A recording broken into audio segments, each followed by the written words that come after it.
Estamos en esta oportunidad con Jonathan Pacheco, Dale, hermano. amigo de este canal y al que le tenemos mucho cariño y respeto. Jonathan en este momento es socio de ORG, una firma también de conocida trayectoria en nuestro país. Jonathan entonces tiene muchos años dedicado a la tributación y queremos en este momento preguntarle sobre la ley de moratoria recientemente pasada y aprobada en nuestro país. Esta es una nueva amnistía y es una ley entonces que dice ser la continuación de una ley previa. Te pregunto, Jonathan, ¿cuál era la necesidad de hacer esa ley previa y por qué esta ley continúa esa ley? Buenas tardes a todos. Carlos, gracias por la oportunidad de esta entrevista. Sí, mira, para irnos al origen de esta norma tenemos que ir a la exposición de motivos, que fue bastante larga, de la ley original. En la misma se manifiesta varias cosas. Que habían distorsiones y que habían situaciones que no permitían a los contribuyentes tributar de manera correcta. También señala que revelaran una información o información que no había recibido por parte de omisos en cuanto a informes. La norma también señalaba que hubo un panel de tributaristas, no tuvimos ni tú ni yo, pero tuvieron destacados colegas y amigos de la tributación que son mencionados en la ley, en la exposición de motivos. Entonces, por todas estas cosas y porque se necesitaba prácticamente, palabras más, palabras menos, una inyección de flujo al país. Entonces, por esa razón, se saca la primera amnistía, que no estábamos en tiempo de COVID, tenemos que recordar, era por allá por el, si no me falla la memoria, creo que octubre, por allá del 2019. Entonces,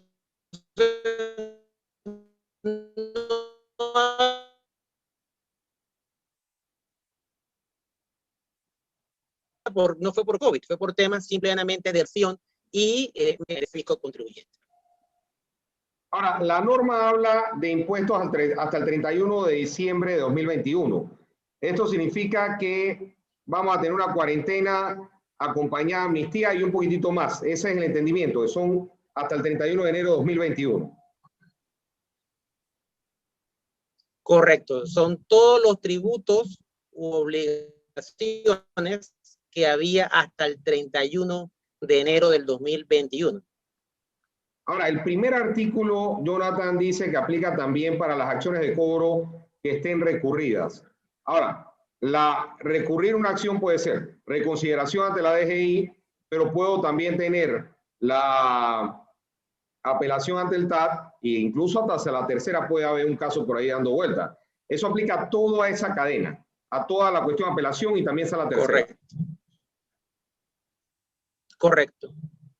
¿Y cómo podríamos? Correcto, entonces, recordemos que siempre atacas en la vía administrativa siempre atacas el original. Entonces, al atacar el original, también todo lo que está en el TAT o todo lo que está en la sala tercera, podías presentar el desistimiento y traerlo a la Dirección General de Ingresos para acogerte a la amnistía.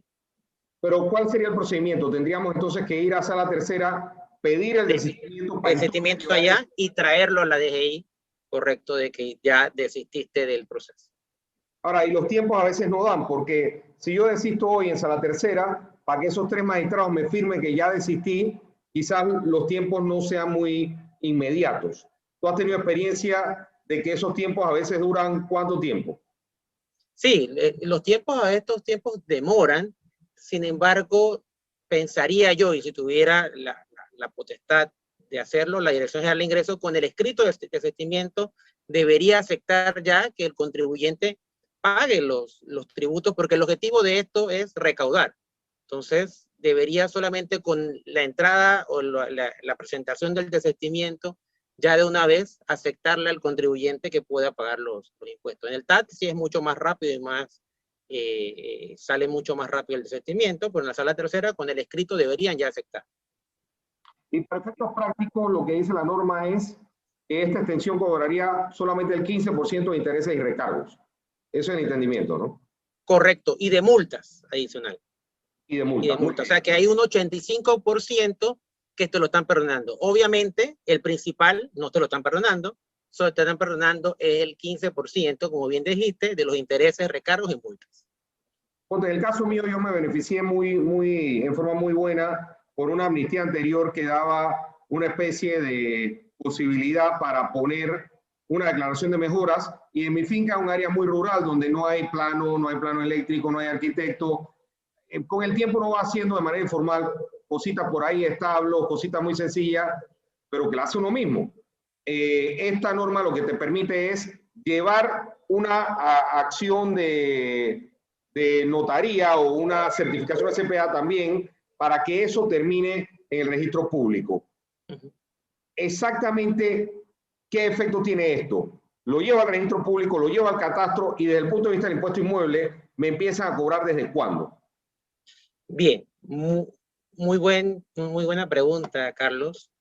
Realmente tenemos que recordar de que lo que se está exonerando es la multa, como bien lo dices, por la presentación tardía de la declaración de mejoras. Entonces, esto trae el efecto del impuesto de inmueble, como bien señalas.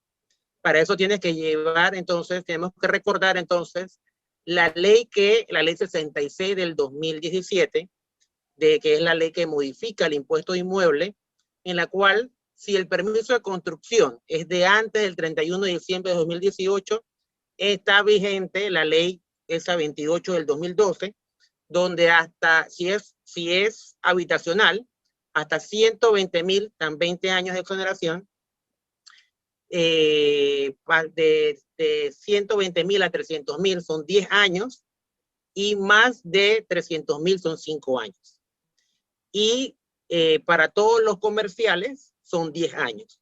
Tendrías entonces que solicitar tu exoneración de mejoras para entonces tener todo, que te borre todo ese impuesto inmueble para, y más para atrás, si eres mucho más vieja, tendrías derecho a los 20 años, que era lo que existía antes, para todo, pero tendrías que pagar impuesto inmueble a partir de que se venza esa exoneración. O sea que esos serían los pasos realmente. O sea, el paso 1 es, te están permitiendo declararlo, pero el paso siguiente es analizar la exoneración de mejora para luego, obviamente, como acabas de señalar, pagar los impuestos inmuebles correspondientes.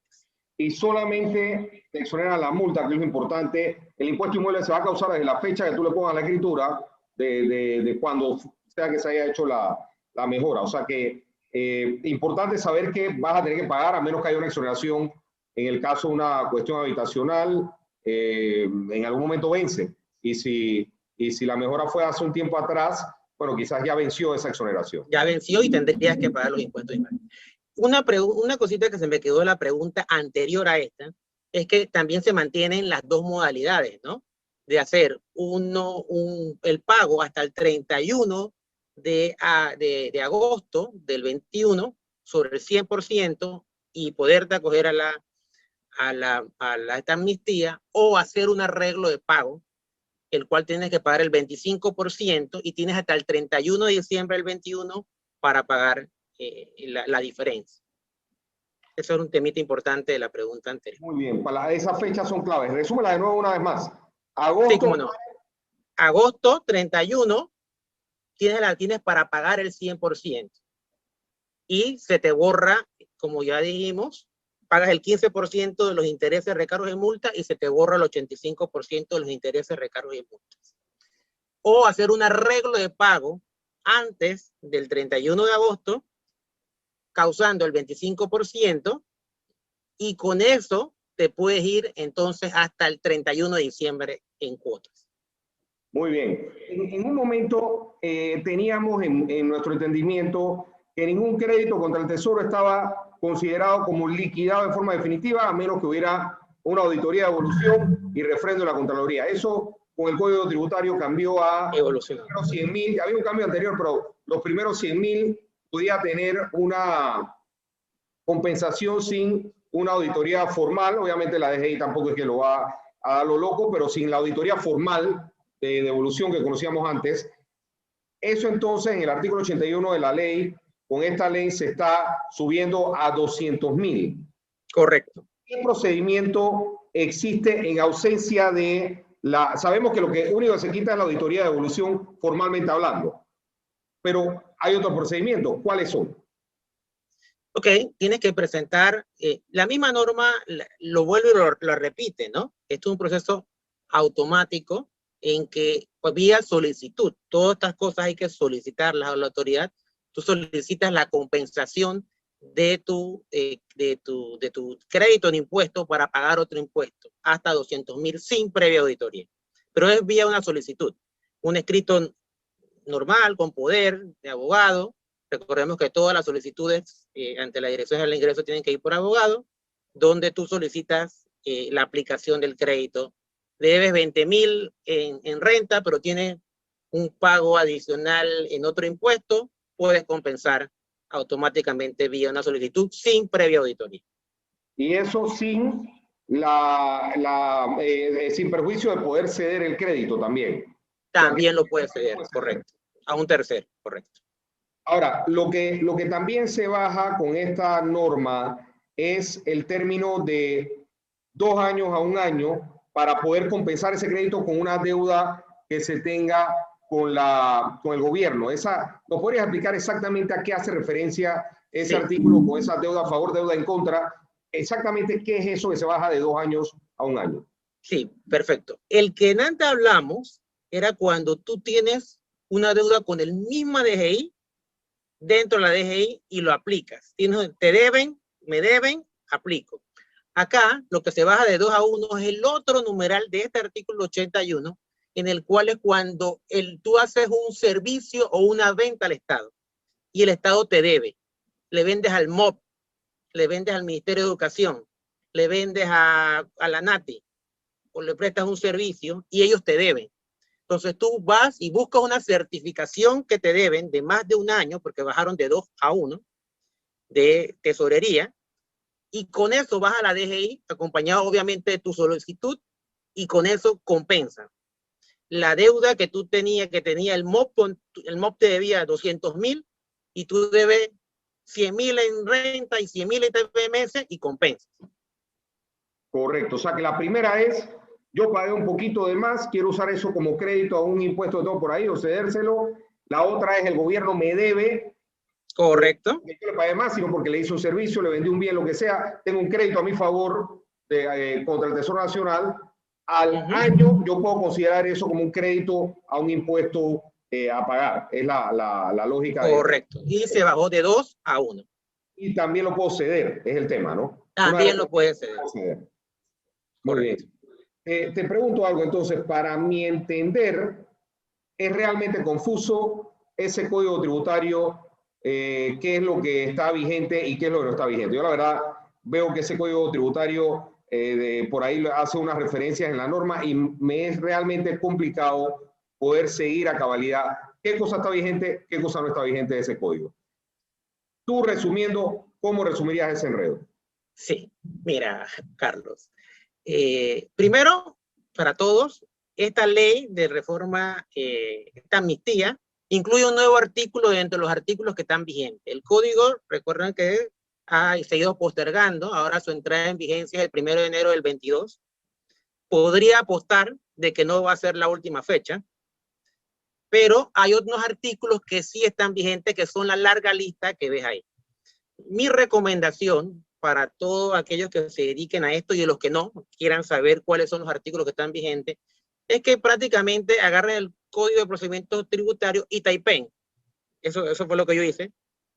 Extraje los artículos 1, 2, 3, 4, 5, 6, 9, 11, 65, 78 y lo puse en un solo texto para entonces saber cuáles son, porque si no, pasa exactamente lo que señalaste. Ahora tengo que agregar con esta reforma al 68 para entonces tener los artículos vigentes, porque esos artículos ya están en vigencia y el resto del Código de Procedimiento Tributario, que tiene cosas como el laudo arbitral que está demandado por inconstitucional, que tiene el ombudsman tributario, que tiene los jueces en la primera instancia, va a haber jueces tributarios en vez de el departamento legal de la DGI, es que las auditorías tienen que estar sustentadas y te tienen que dar un informe, es que detiene el cálculo de los intereses pasado un año en cada instancia, tiene cosas a favor y en contra como todas las cosas. Esas cosas, la DGI, y es lo que han mencionado algunos, no se siente preparada y por lo tanto ha pedido la extensión. Aparte de que todas las cosas son presupuestos. Un ombudsman tributario va a sacar, tiene que darle presupuesto, tiene que darle personal. Estos jueces tienen que darle también un salario personal. Y todos los cambios, las auditorías tienen que ser más eficientes, más rápidas, para poder ir saliendo, porque ya no va a ser tan bueno que se quede un expediente sin atender, porque el cálculo de los intereses se suspende. También en las devoluciones se tienen que pagar intereses por después pasado un año. Entonces todo eso va en contra de la Dirección General de Ingresos. Y para eso se necesita una reorganización, ¿no? Que tengo entendido que el director está trabajando fuertemente en eso.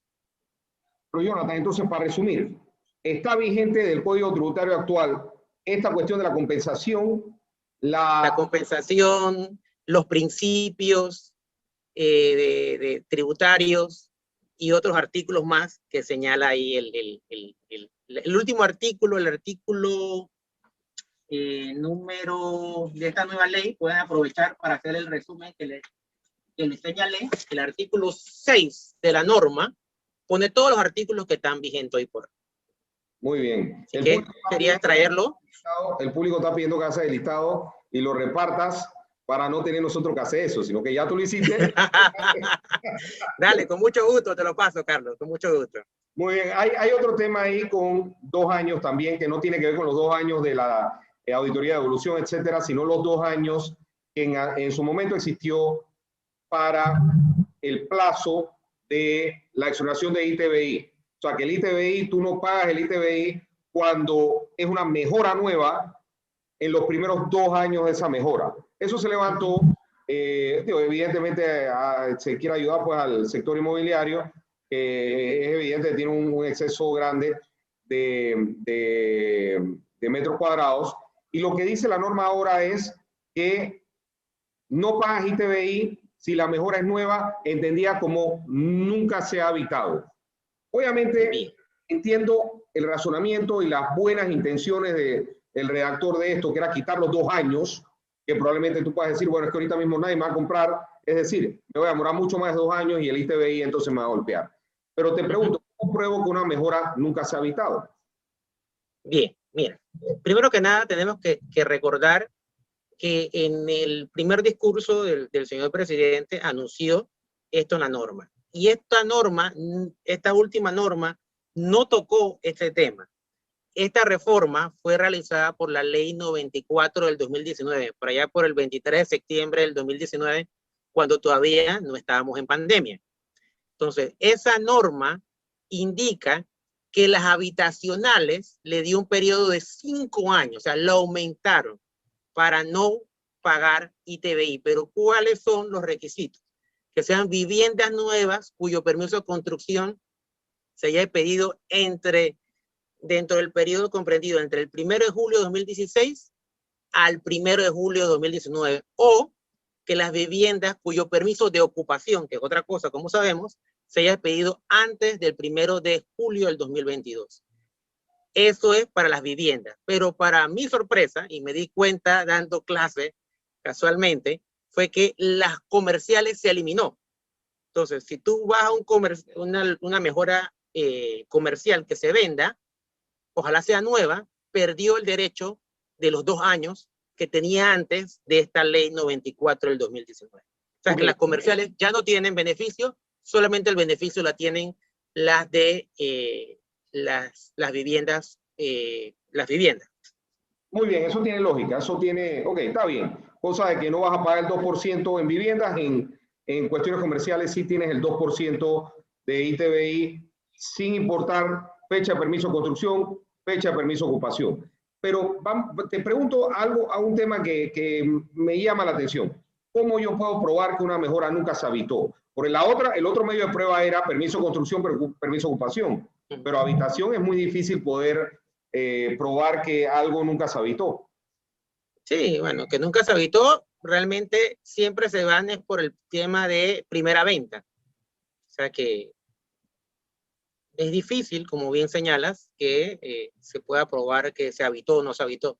Si no se vendió dentro de ese término, estarías exonerado del ITV.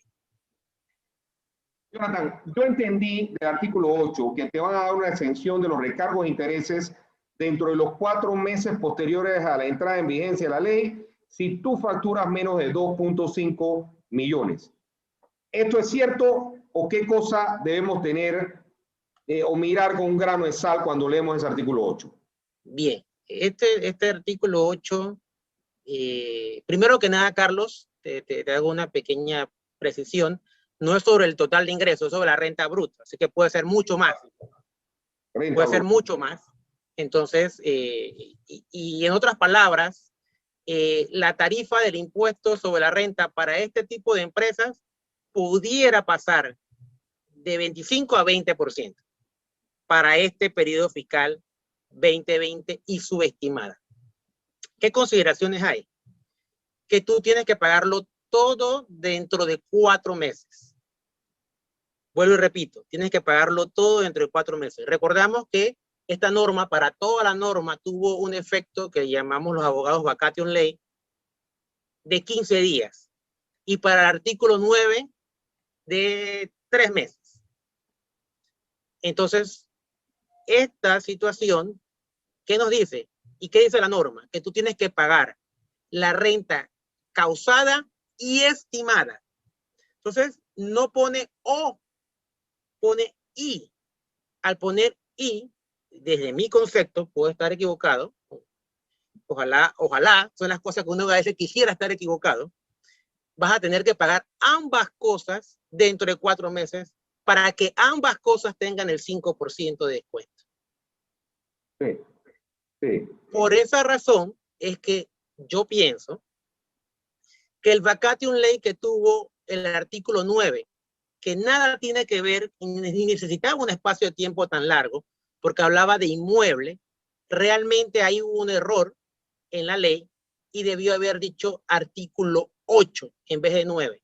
Correcto. De esa manera le daba 4 meses y como estaba en vacatio ley 3 meses, eran 7 meses, daba casi hasta el 26 de noviembre, por allá abajo, en noviembre. Entonces nada más tenías que tomar la decisión si la última partida la pagabas un mes y un par de veintitantos de días y un par de días antes, veintitantos de días antes. Entonces, y era una decisión de tesorería más cortita, porque bueno, ya había pasado la primera partida, ya había pasado la segunda partida y ya la tercera partida, y para acabar de rematar te perdonan recargos e intereses. O sea que si tú pagabas todo, se hubiera quedado el vacatio ley en los 4 meses en noviembre, cosa que no quedó porque mencionaron el 8, mencionaron el 9 en vez del 8, que es este. Hubieran estado en noviembre pagando el causado, pagando la primera partida, pagando la segunda partida y adelantando un mes y tanto de la tercera partida y recibía 5% de causado y de estimado. Y te borraban recargo de interés. Pero ahora no quedó así. Porque esta ley dijo que el vacatio ley ese de 3 meses no era para este artículo. Para mí, vuelvo y repito, es un error. Entonces, entra normalmente en 15 días. Por lo tanto, el 26 de agosto, todo el mundo tiene que pagar, para mí, el 100% del causado. Ya la primera partida pasó, pero la segunda que vence en septiembre y la tercera que vende en diciembre tienes que pagarla toda en agosto para poder tener el 5% en ambas cosas. ¿Por qué? Por la redacción que pusieron y estos impuestos, dice la norma. Dice estos impuestos. O sea, al poner estos impuestos, para mí hay que pagar los dos para poder tener derecho al 5% en ambos. Ya que está en ese artículo, siempre viene una pregunta recurrente cuando hacen estas leyes, que estas leyes están hechas para empresarios, para empresas, no para asalariados. Pero por la forma en que está redactado el artículo, ¿tú crees que si alguien agarra y adelanta todo su impuesto como asalariado, ¿tú crees que entra en esta rebaja del 5%? Ok. Este 5%, si lo vemos fríamente, estamos hablando de la renta del año causada del 20.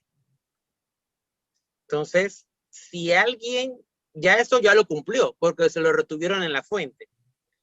Y agosto, ya, que como está la ley ahora, ya agosto ya tiene 7 meses que ya le retuvieron, que ya lo adelantó. Entonces, falta muy poquito para pagar el resto. Pudieras pagar el resto porque no dice contribuyente, no dice persona jurídica, no dice comerciante, no dice nada. Así que ese raciocinio tuyo, Carlos, me parece atinado. Igual, obviamente las personas naturales que presentan declaración de renta pueden, es así, definitivamente, acogerse a esta norma, pero el análisis que acabas de hacer de la persona natural asalariada, pudiera alguien ensayarlo. Aquí está mi RUT, mi DV, esto es lo que me va a retener el resto del año y pagarlo. Muy interesante, Carlos. Y bueno, me queda un crédito y empiezo a pelearlo más adelante, pero yo te pagué, cumplí con la ley. Y la ley, correcto. Así es lo que... Sí, porque no hace distinción entre irse contribuyente y un asalariado es un contribuyente. Muy bien. Te pregunto entonces, Jonathan, lo que debemos entender es que el descuento de 10% en el IBI no aplica este año, producto de la forma en que se redactó la norma. ¿Esa interpretación es cierta o quizá cabe algo de juego de cintura en interpretación ahí? Sí, mira, yo recomendaría pagar todo, si tienen el flujo de caja, si su TIR y sus cálculos financieros son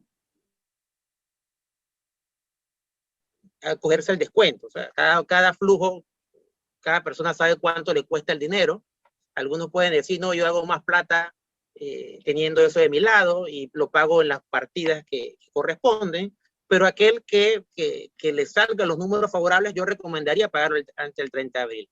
El director general de ingresos, el licenciado Julio, ha tuiteado, tranquilos, pueden pagarlo de enero a abril, pero creo que este errorcito que se cometió al final de la ley, en la vigencia, que en vez de señalar que era el artículo 8, se impusieron el 9, fue un error de numeritos ahí, quizás de typing ahí, alguien ahí, el 8 y el 9 están ahí pegados, puede alguien con un análisis muy literal decir que esa norma no va a aplicar para este año, como tú acabas de decir.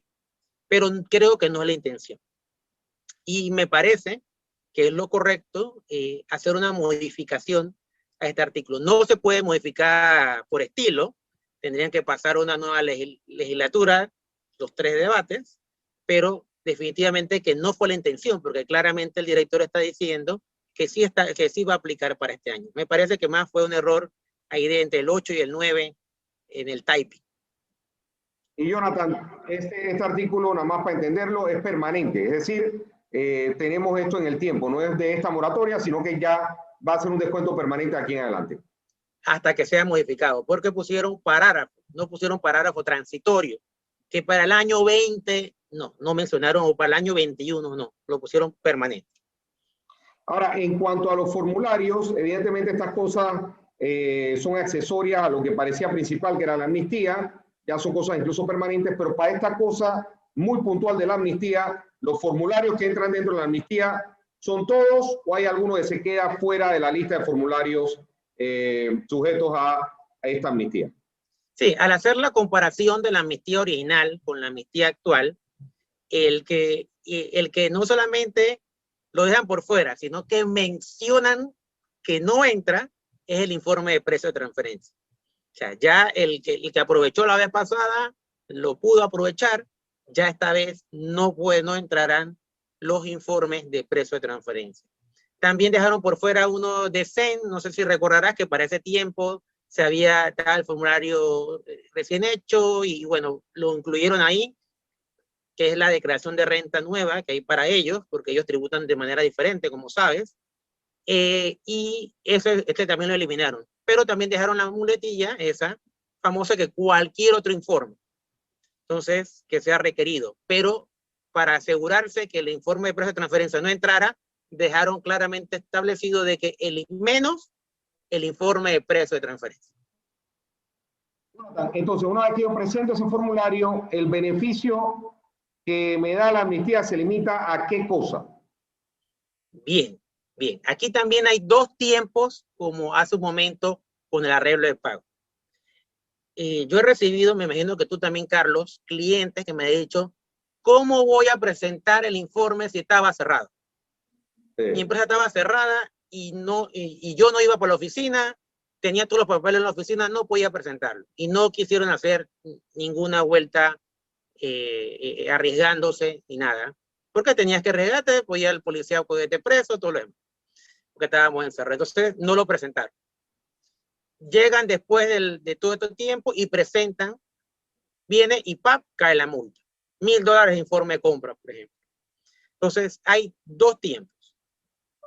Para aquellas personas que les pasó esto, primero que nada, le aplica a todos los informes que eran antes del 31 de enero del 21, igualito que los impuestos. Si el informe es de febrero, si el informe es de marzo, no entra dentro de esta amnistía. Lo segundo, tú tienes que presentar, si estás omiso, tú tienes que presentar antes del 31 de agosto. Tienes que correr y presentar antes del 31 de agosto. Y te dan entonces hasta el 31 de diciembre para que pagues el 25% de la multa. O sea, un informe de compra sería, que es $1,000, sería $250. Y si no lo pagas, te dejan la multa de $1,000. Para que te la borren, va a ser, me imagino que va a ser así.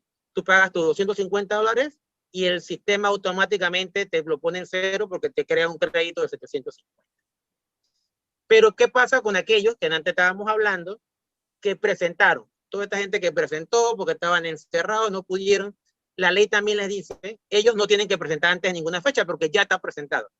Las únicas dos condiciones es que el informe sea de antes del 31 de enero del 21, reiterativa esta fecha, Don Bosco en la cabeza, 31 de enero del 21, y que se pague antes del 31 de diciembre del 21. O sea que son dos fechas nada más para el que ya tiene la multa. Que la deuda, que la obligación haya sido de antes de enero, del 31 de enero, y que pagarlo antes del 31 de diciembre. Para el que no ha presentado, sí, son tres fechas. Que el informe sea de hasta el 31 de enero, lo tienes que presentar hasta el 31 de agosto y tienes que pagarlo antes del 31 de diciembre. Para que entonces se te borre el 75% de la multa y pagues el 25%. No sé si quedó claro, Carlos. Bueno, vamos a repetirlo una vez más. Tienes hasta el 31 de diciembre, perdón, 31 de enero de este año para poder contar informes no presentados. Hasta el 31 de enero de este año. Y tienes dos cosas. Los que ya presentaron y ya se le causó la multa, entonces ya pagaron. Y los que no han presentado, bajo la excusa muy válida de yo ni siquiera podía salir de mi casa. Mi personal no podía salir de mi casa, mi oficina estaba cerrada, ¿cómo presento? El primero de los casos que ya pagó va a tener ¿qué tipo de ventaja? Le va a generar un crédito. Y si no lo has pagado, tienes hasta el 31 de diciembre para pagarlo. Y el segundo caso es el de la... Que no lo has presentado. Y lo vas a presentar hoy. Cuando lo presentas hoy, se te causa la multa, tienes hasta el 31 de diciembre para poder pagarlo, pero solamente... Hasta el 31 de agosto para presentarlo. El 31 de agosto, 31 de agosto. Correcto. Con la consecuencia de que tenga una rebaja de la multa, ¿de qué cantidad? Del 75%. Muy bien, muy bien. Sí, ahora, pero si me preguntas a mí, Carlos, mi opinión, muy sincera, es que debió haber sido como la amnistía anterior, cero. Porque hay muchas empresas que están cerradas y que simplemente no podían presentar, no porque no querían, sino porque están cerradas. Entonces, obligarlos a que paguen $250, cuidado que no se consigue el objetivo que se quiere, que es que se presenten todos los informes. Jonathan, este gobierno empezó diciendo que iba a dar por una única vez una amnistía. Ya esa amnistía ha tenido 2 amnistías más. Tú anticipas, ya estamos viendo en Francia la gente cerrando, en Chile, tú anticipas que alguna amnistía va a tener que venir por ahí, por un tema de fuerza mayor, pues esta pandemia no parece acabarse rápido y tú sí piensas que alguna amnistía va a venir después de esta. Sí, primero que nada, Carlos, hay que tener claro, habían 2 tiempos diferentes. Cuando se dijo que no iba a haber más amnistía, estábamos en septiembre de 2019, estábamos felices. En diciembre estábamos de viaje, ¿me explico? O sea, celebrando, algunos estaban celebrando fuera del país, todo el mundo en la playa, todo el mundo tranquilo. No sabíamos a qué nos íbamos a enfrentar en el 20. Entonces, esta amnistía solamente fue una continuación, sí, pero por un periodo, por una situación especial que fue la pandemia. Se aprovechó una ley bien hecha, está relativamente bien hecha, y se ha venido extendiendo. Entonces, pero por una causa muy puntual que es la pandemia. Y que ojalá que no exista más extensión de la amnistía, porque al no existir extensión de la amnistía significa que ya hemos salido de la pandemia. Pero quizás si esto continuaría, sí podríamos estar escuchando una cuarta amnistía, podríamos decir que sí. Pero ojalá que no, porque eso significaría que estamos en una mala situación. Jonathan, yo te iba a preguntar lo siguiente. Tú ya has vivido mucha amnistía. Esto desde el gobierno de Martinelli se han dictado las amnistías y moratorias que le ha dado la gana al gobierno dictar, al punto que es muy difícil entender en un país como el nuestro, los últimos 10 años hemos estado más tiempo en moratorias que en periodos regulares. Entonces, ahora, a veces con necesidades muy reales, ¿no? Y con justificaciones muy válidas. ¿Tú ves alguna solución distinta a la amnistía? ¿Será ya tiempo de considerar probablemente multas más bajas y quizás intereses un poquito más chicos, con recargos más chicos? ¿Qué alternativa tú le verías a este sistema donde tenemos que dar la terapia de choque de la amnistía porque sencillamente cuando me acumula 6 incumplimientos mensuales de pagos a terceros son $6,000, más unos incumplimientos más, fácilmente estoy a 10,000 sin en verdad haberme dado cuenta de lo que ocurrió? ¿Qué alternativa tú le verías a no estar dando amnistía a cada rato? Sí, Carlos. Gracias por esa pregunta. Mira que realmente, si somos honestos, en honor a la verdad, todos estos informes es un trabajo que hace la empresa privada en pro de la fiscalización que realiza la Dirección General de Ingresos.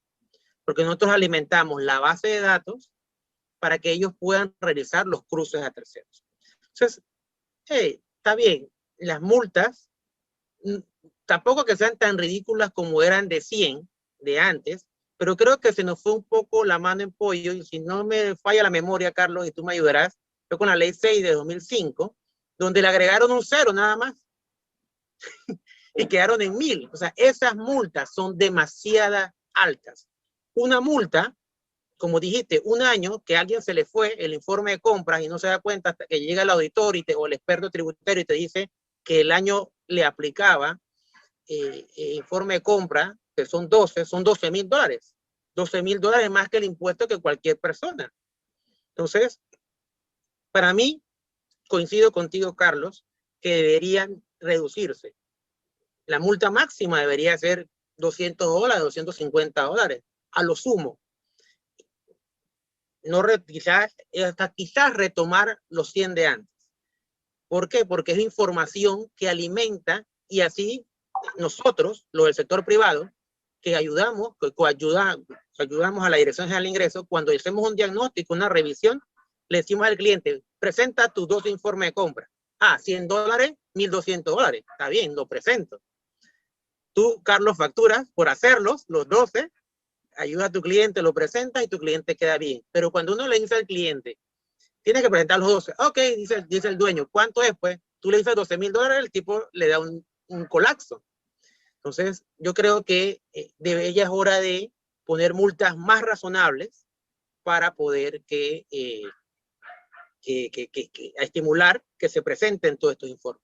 En cuanto a recargos e intereses, ahí tendría opiniones yo mismo encontradas, porque este es el costo del dinero en el tiempo, ¿no? Entonces, de repente, si un recargo un poco más barato, yo diría, el interés me parece que es el correcto, porque es la tasa de mercado más 2 puntos, pero el recargo sí, un recargo 5%, 7%, 5, 7%, para poder ayudar a que la gente quiera pagar, quiera pagar. Así que eso ayudaría sin necesidad de estar haciendo amnistías y moratorias, ¿no? Como acabas de enseñar. Jonathan, una última pregunta. ¿Qué cosa se nos habrá quedado por fuera de esta conversación sobre la amnistía tributaria? ¿Ves alguna cosa que nos quedó y que sea relevante mencionar? Sí, cómo no, Carlos. Mira, algunas cositas importantes. Por ejemplo, se creó un nuevo régimen en el 701A para las personas que son no giros normal en el negocio, que pagan 3%, pueden presentar una solicitud y pagar directamente el 10% de la ganancia. Recordemos, para los que nos escuchan, que en las ventas de no giro, la ganancia, el impuesto real es 10%, que es el precio de venta menos el costo básico, menos 4 gastitos, que son honorarios de abogados, honorarios de corredor de bienes raíces, gastos notariales y gastos registrales. Eso sale una ganancia y esa ganancia la aplican al 10%. En esta ley de amnistía pues, le introdujeron un cambio de que se podemos ir directamente a eso. Pero ¿qué otras cosas yo hubiera aprovechado para cambiar el 701? Algunas cosméticas y otras de fondo. Por ejemplo, yo hubiera eliminado la palabra MIR de ese artículo 701. ¿Qué hace la MIR hoy, 8 de abril del 21, con un impuesto que fue eliminado hace casi más de 10 años? Y lo otro importante es que ese artículo 701 hace referencia cruzada al artículo 766A para aquellos que quieran hacer los reavalúos específicos para aumentar el valor y que ese sea su nuevo costo básico.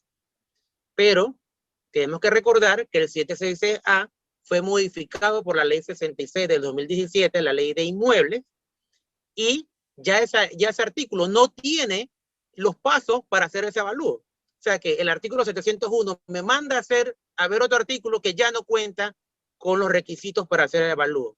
¿Qué le costaba al legislador incluir eso y poner los nuevos requisitos? Hubiera sido una bonita oportunidad para arreglar ese defecto que quedó de la ley 66 de 2017. Otras cosas que tiene la ley es la posibilidad de le dan la autoridad a la Dirección General de Ingresos para que busque el mecanismo para aceptar denuncias cuando no te dan facturas, ya sea en el negocio común o en el negocio nuevo que están buscando cómo regularizarlo, que es el negocio por internet. Entonces, si a ti no te da una factura fiscal o una factura electrónica cuando ya estén listas, la Dirección General de Ingresos está facultada para crear un repositorio. No sé cómo lo harán, pero ya le dieron la facultad para que tú o yo o cualquiera presente una denuncia y coayude a la fiscalización de las empresas. Otra cosa es que introducen una estimada especial para cierta gente. Una lista corta. Los cantantes, los artistas, los hoteles, la discoteca, los bares, los restaurantes, entre otros, que puedan estimar hasta el 50% de lo que ganaron en el 21, que lo que ganaron en la renta del 20. O sea que todavía ellos pueden estimar hasta la mitad porque no se prevé que la recuperación de ellos sea pronto. Así que por eso le están permitiendo estimar solamente el 50%. Aquellos que ganaron, porque la mayoría va a ser pérdida, lo más seguro. Y finalmente le dan la posibilidad al director general de ingresos, a la Dirección General de Ingresos, otra vez su director, de hacer de recibir abonos flexibles iniciales en los arreglos de pago, para facilitar que la gente se acerque y que pueda hacer arreglos de pago para pagar sus deudas tributarias. Esos serían los otros elementos importantes que quedaron fuera de las preguntas tuyas, Carlos, que me hubiera gustado, que me gustó introducirlas en esta última pregunta. Muy bien, te damos las gracias, Jonathan, por esta entrevista y te deseamos suerte en tu nuevo emprendimiento con ORG, con socios que incluso hemos entrevistado en el pasado. Tenemos mucha amistad y mucha confianza y respeto. Te deseamos éxitos en ese emprendimiento. Correcto, Carlos. ¿Estás ubicado en? Sí, estamos en el piso 4 de Unibank.